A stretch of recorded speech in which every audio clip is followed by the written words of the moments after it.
পবিত্র ঈদ উল ফিতরের তৃতীয় দিনে বিশ্বের দীর্ঘতম সমুদ্র সৈকত কক্সবাজারে লাখো পর্যটকের সমাগম ঘটেছে। সকাল থেকেই লাবণী, সুগন্ধা ও কলাতলি পয়েন্টে পর্যটকদের উপচে পড়া ভিড়।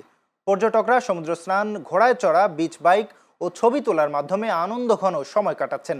বিপুল সংখ্যক পর্যটকের আগমনকে কেন্দ্র করে নিরাপত্তা জোরদার করেছে ট্যুরিস্ট পুলিশ ও প্রশাসন। এদিকে পর্যটকের ঢলে প্রাণ ফিরে পেয়েছে হোটেল, রেস্তোরাঁ সহ পর্যটন নির্ভর ব্যবসা বাণিজ্য।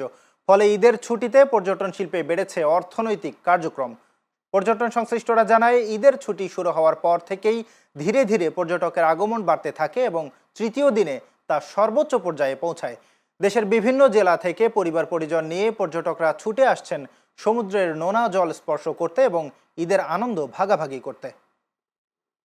আজকে এখানে আসছি আমরা আসলে একটু বিনোদনের জন্যই, মানে একটু আনন্দ উপভোগ করতে, সবার মাঝে একটু এটাই ভাগাভাগি করার জন্য আসছি। এখানে এসে ভালো লাগলো। এখানে আসছি আমি ঘন্টা 2 হবে। তো এখানে নিরাপত্তা, তারপরে লোকজন, সবকিছু দেখে বেশ ভালোই মনে হলো।